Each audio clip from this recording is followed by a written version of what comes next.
sa femme, Albert Spaggiari. Il va finir par reconnaître qu'il est bel et bien le cerveau du casse.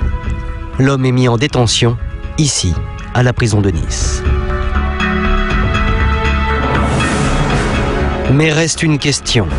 Pourquoi Albert Spaggiari, simple photographe et auteur d'un casse signé ni armes, ni violence et sans haine, possède-t-il chez lui un arsenal aussi important ? Pourquoi Albert a-t-il l'enterré là ? Pour le revendre, première hypothèse, pour financer un réseau, etc. Ou pour préparer le grand jour.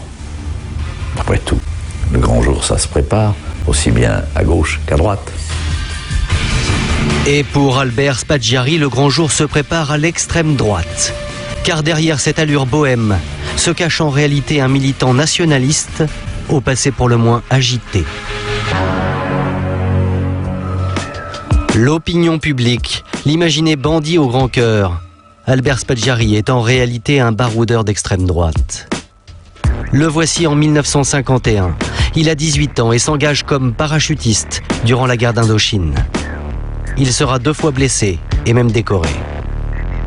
Roger Olindre, l'un des dirigeants du Front National, appartenait à l'époque au même bataillon que le soldat Spaggiari. C'était un bon compagnon de combat aussi, on pouvait lui faire confiance sur le terrain. Parce qu'en face, c'était pas les pieds nickelés ou Blanche-Neige et les 7 nains, les Viettes, c'était pas rien. Il me disait, Maurice, tu sais, la guerre, tu peux tout faire, hein.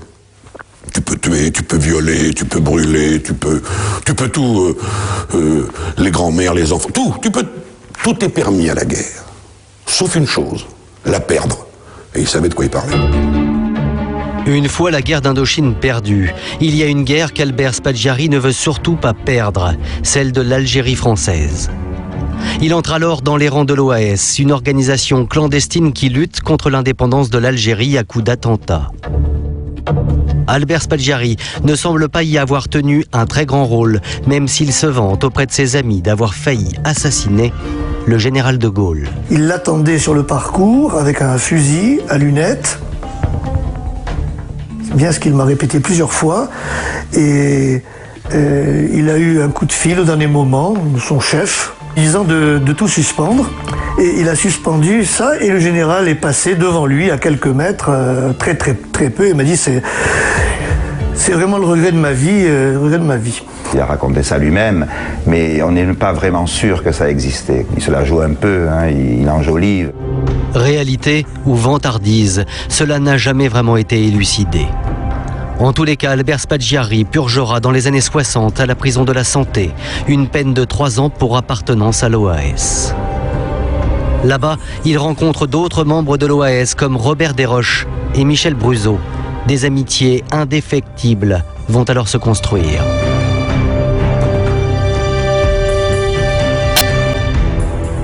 Il y a un ciment qui s'est créé. Alors, il n'était plus question d'OAS, mais on respirait le même air, on avait les mêmes réactions vis-à-vis des gens qui nous gouvernent. Alors donc, ça crée un lien. On avait un ennemi formel, unique, seul, c'était bien défini, il y avait pas, on avait des termes, on était en guerre contre les bolchos. Ah, ça c'était, quand on avait dit ça, on avait tout dit. Au présidentiel de 1974, Spaggiari soutient Jean-Marie Le Pen, mais il estime à l'époque que son programme n'est pas assez extrémiste. C'était un homme de droite, hein, mais par certains côtés beaucoup plus à droite que nous au Front National. Preuve en est ce que Spaggiari racontera un peu plus tard dans un procès-verbal.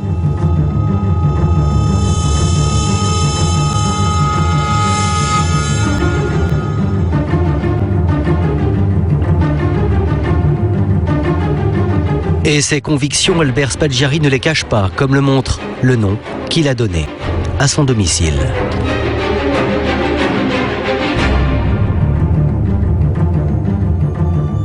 Sa villa s'appelait Les Oies Sauvages, qui était un chant nationaliste allemand. Le S de Oie et le S de Sauvage étaient dessinés comme le sigle SS. Et on a découvert sur place plusieurs portraits d'Hitler, quoi.